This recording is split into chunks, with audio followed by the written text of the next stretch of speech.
In December of 2020, I started thinking about what my New Year's resolution would be. I've always set New Year's resolutions. They've always been something along the lines of go to the gym more, learn a language, learn an instrument. And after failing miserably every single year, I thought it was time to reframe what that resolution was going to look like. My boyfriend and I had also just bought our first home, a little 2-bedroom terraced house in East London. And although we got it in November of 2020, renovations weren't really kicking off until the new year. At the same time, I'd always wanted to start a YouTube channel, but I hadn't because the idea of someone in their 20s starting a YouTube channel cringed me out. And more importantly, I didn't really know I'd never really had any huge hobbies or anything I'm particularly great at, so I never really knew what to make videos about. So getting the house, wanting to film the house, and wanting to start a YouTube channel kind of all came together pretty perfectly. And so on the 1st of January 2021, I uploaded our first Victorian terraced renovation video, and I continued to upload a video almost every week since then. There were a couple of weeks due to broken cameras or stolen laptops that I didn't upload, but there were other weeks I uploaded twice, and in 2021 I uploaded a grand total of 53 videos. So I'm pretty confident in saying that I think I achieved my New Year's resolution. Now, for anyone who's been following along the way, or anyone who's joined recently, or if this is the first video of mine you're seeing, progress has been slow. It's been slow, but it's been steady. And I wanted to do a little bit of a wrap up of the year so far and what it's looked like and what we'd achieved. So if anybody wanted kind of a whistle-stop tour of everything we've done, or if I ever just wanted to look back and see what we did in our first year, there would be something available. So you've seen the title, you know what's in store. This is a summary of our first year of renovation. This is the longest video it took me to edit ever. It included going through a year's worth of footage. So if you enjoy it, please give it a like so I know that it was worth doing and you actually enjoyed it. And if you'd like to follow us into 2022, hit subscribe because I will still be uploading. We've had the house now for a couple of months. It feels like we've been here a lot, but not much has got done. I think that's just the beginning stages of a reno, maybe, don't know, it's my first one. So far, we've got a structural engineer to understand all the beams for the back of the house and the loft conversion. We've drawn up all of our drawings. We've applied for permitted development. We've spoken to the neighbors about party wall agreements. So all of that's in place. We have just about found a builder. We're just checking a couple of references first before we give that the green light. As you can see, I wasn't joking when I say it now well and truly looks like a building site. And then we also have the rest of this wall. I also got a steamer from Toolstation for, I think it was less than £30, and it has actually made the job slightly more bearable.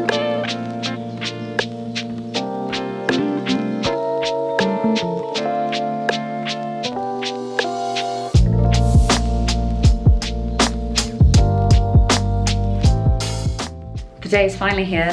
This wall is coming down. We've got the beam being delivered any second now.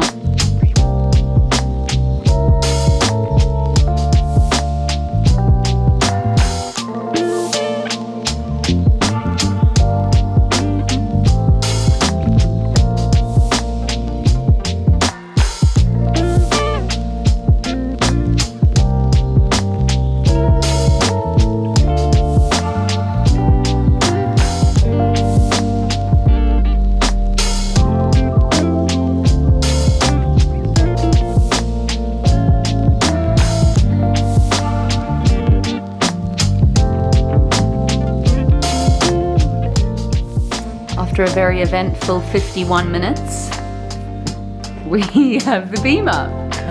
I think don't try this at home. In short, yes, you save £1,000, but hire a builder.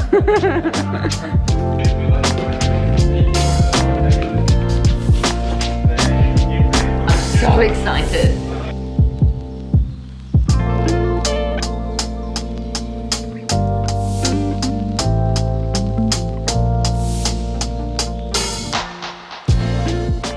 Gonna build some cupboards underneath the stairs.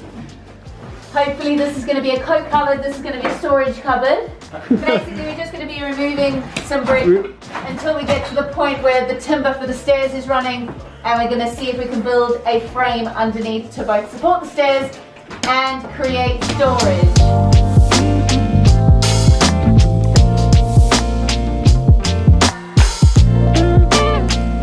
So our resident engineer Martin has created a cupboard under the stairs.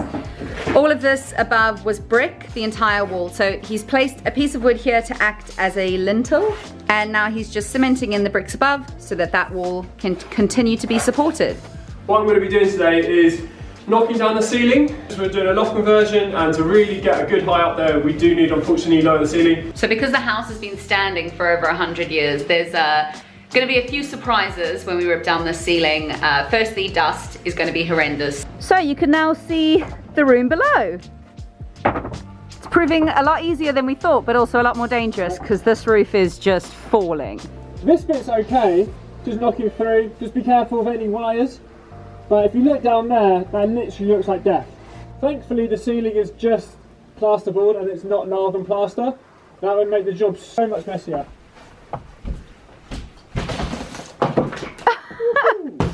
It's almost too easy. Oh, that is horrible. Oh my God, look at that. So this is what came out of our roof. This is the layer of dust that removing this tiny bit of ceiling caused.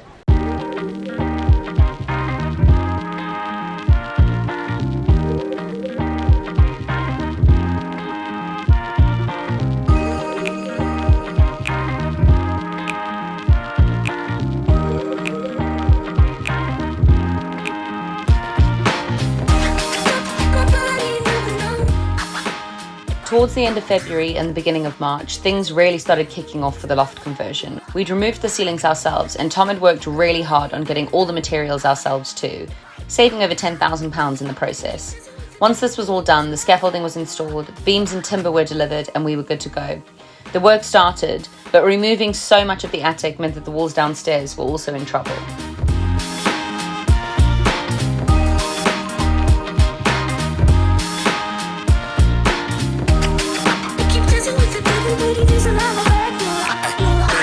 Now, if you've done up a house or spent enough time watching videos about doing up a house, I think you know every renovator's worst nightmare, and that is your building telling you they found a crack or they've made a crack. Let's see what they were referring to. We have a massive crack.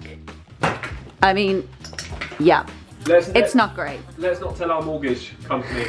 But the good news is that it's not a load-bearing wall, meaning it's annoying, it's extra work, and I'd much prefer not to do it, but the house isn't gonna fall down.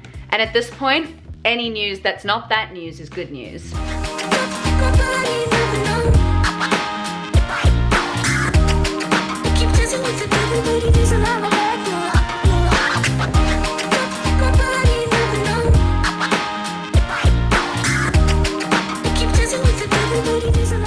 As the weather started to warm up ever so slightly, we got started on the garden. This was one of those jobs that was unexpectedly far harder than we could have ever imagined. Most of the back garden was covered in concrete. However, what we didn't realize was that below the concrete was an unbelievable amount of bricks, rocks, and even more concrete.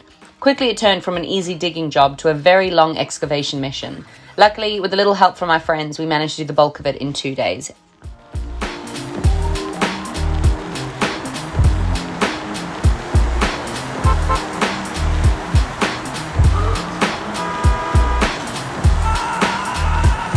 Speaking of jobs that were bigger than we expected, the chimney breasts.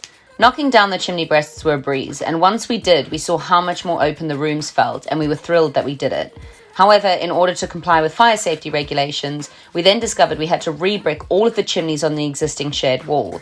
Now, when the thickness of the existing gaps were less than a standard brick, this meant breaking up individual bricks down until they fit the many, many, many different shaped holes.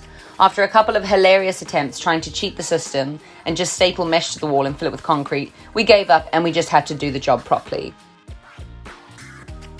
For the rest of March and into April, all the focus was on the loft. The builders managed to smash out the entire shell in around 6 to 7 weeks. However, that crack we found meant it was best for just all the walls on the first floor to be removed. And we were so convinced the other wall could survive, but it couldn't. That one had to come down as well because of the loft conversion. I think we're compromising on the structure or what was holding up the old wall, so they had to come down. New ones are going up. It's okay. It's part of the process. After knocking all the downstairs walls down, they've started building the new ones. They put the door in the wrong place over there. That will need to be the stairs, so it needs to be moved up there. But otherwise, making movements.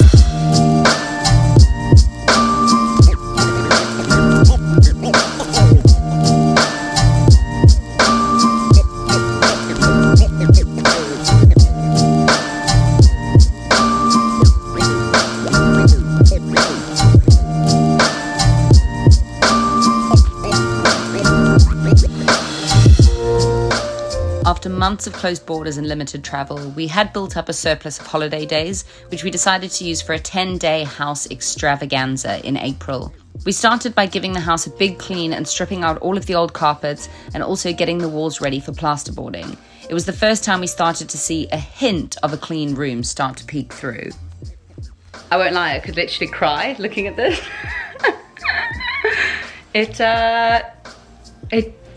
It's starting to feel like just clean and things are coming together. Just the room being somewhat clean and not having black dust everywhere anymore. I don't know, it feels like a really big thing. I'm being way too emotional over such a small thing. If you saw the rest of the house, but yeah. It proves that progress is being made, although it really, really doesn't feel like it most of the time, which is nice.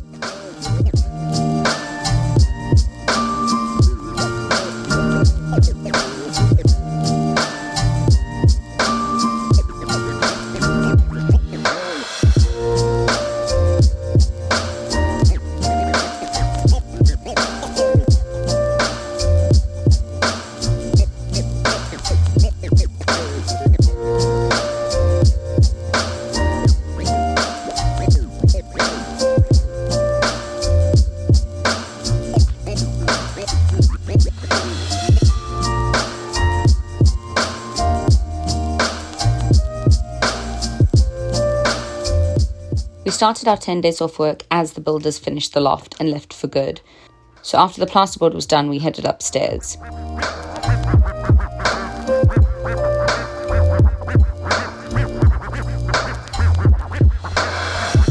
We, and when I say we, I mean Tom, spent days and days and days cutting the insulation to size to insulate the entire loft.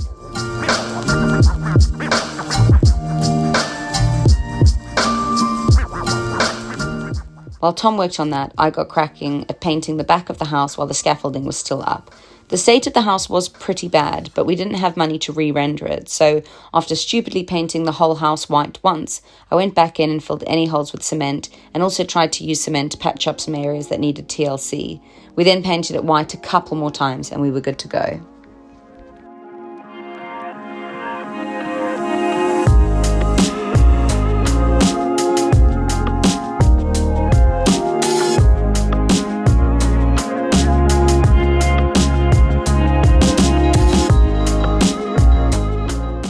Are resilient bars. They take half a day to install, particularly if it's your first time ever installing it.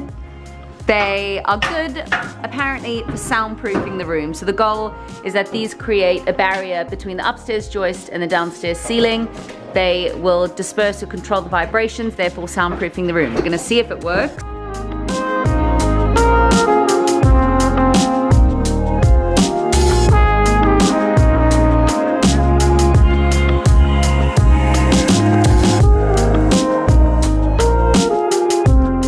In June, our plasterer came for the first time, finished the bigger bedroom on the first floor, and we finally had one room that we could call home.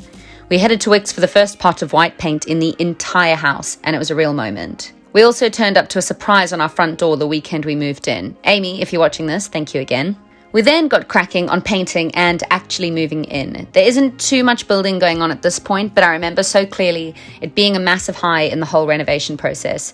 The weather was good, we were finally back in London after 14 months outside of it, and we were close again to friends and starting to go into work every now and again. After a very tough and lonely 2020, I'll always remember this being a super fun part of the process. It was also this time that Tom and I realised what parts we each enjoyed. Tom loves the building and I love the decorating.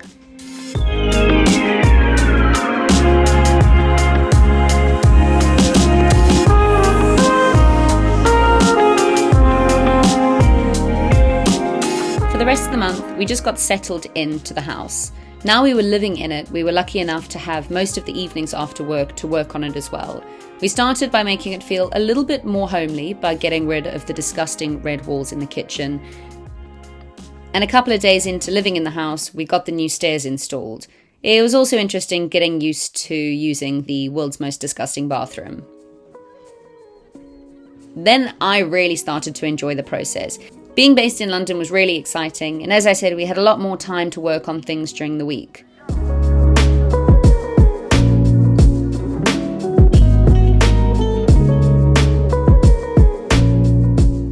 Martin continued to come to the house one day every single weekend, and we got so much done, including building all of the internal walls upstairs and really making the loft the priority. There were certainly some growing pains living in the house, like, for example, our washing machine not being wired up correctly and us flooding the kitchen twice.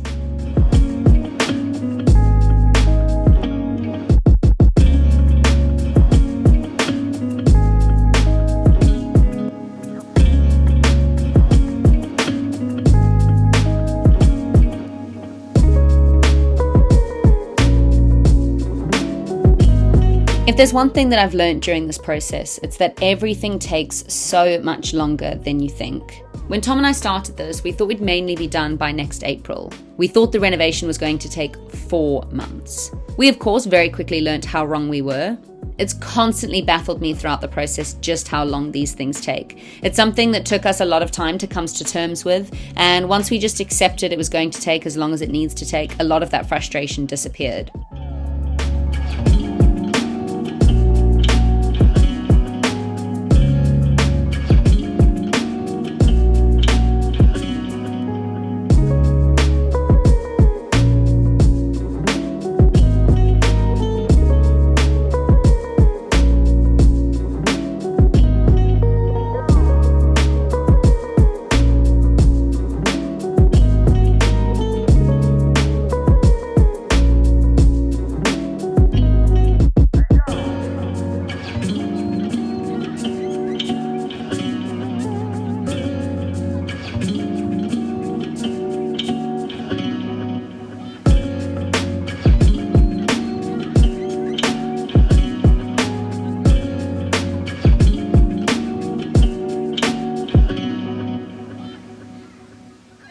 September saw us closing out the summer, and one of the biggest things we achieved was painting the entire front of the house. Now you can watch the Pebble Dash renovation video if you want to see it, but to make it short, we didn't have the £3,500 it would take to render the house, and so we just decided to paint it a nice blue instead. The house will always be there, and once we've got a bit more money together after the renovation's finished, we can always look at removing the Pebble Dash then.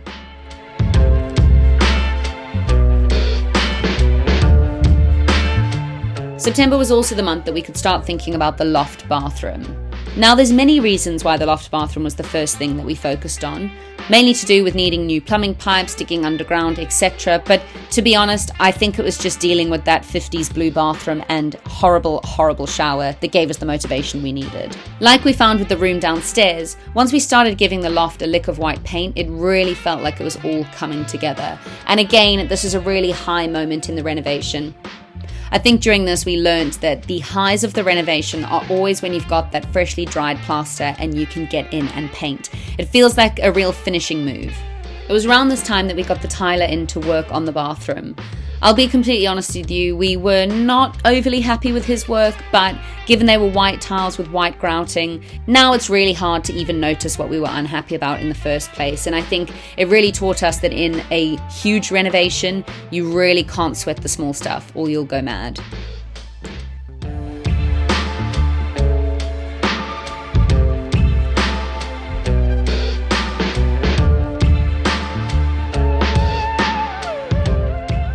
We spent a couple of days moving into the bathroom, and again, a massive high of the renovation was that first shower in the new bathroom. It was honestly, I think, the best evening we've had in the house so far.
beginning of November, the plasterer was back, and this time he did a huge amount of work. The dressing room, most of the hallways, and the study were all plastered and perfect.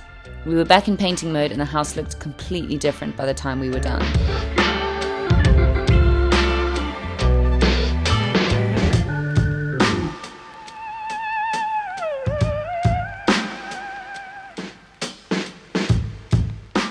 With more rooms beginning to look somewhat complete, we could no longer have tools all over the show, and we decided to make the study a bit more of a storage room and to organise everything, making our lives a little bit less chaotic in the process.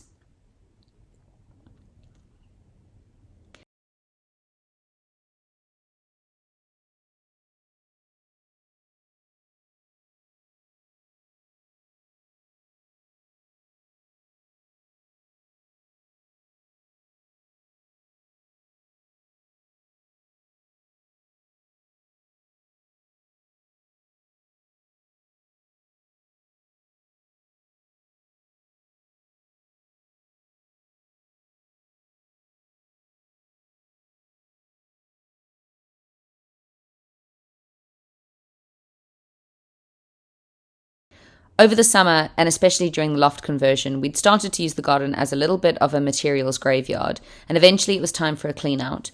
We organised our second skip of the build, and for a second time, our friends very kindly joined us for a big clean-up. We broke the additional concrete up that was also left after the lean-to was removed, and we easily filled the skip up in 6 hours. Look at that beautiful and very, very, very full skip.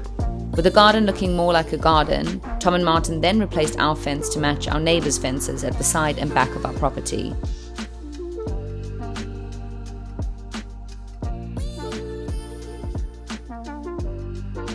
Next up was the debacle with our carpenter. If you've watched my recent videos, you'll know all about this, so I'll keep it short. Basically, he was terrible, and then we had to spend a bunch of time filling in, sanding and painting all of the skirting and architraves on the first and second floor of the house.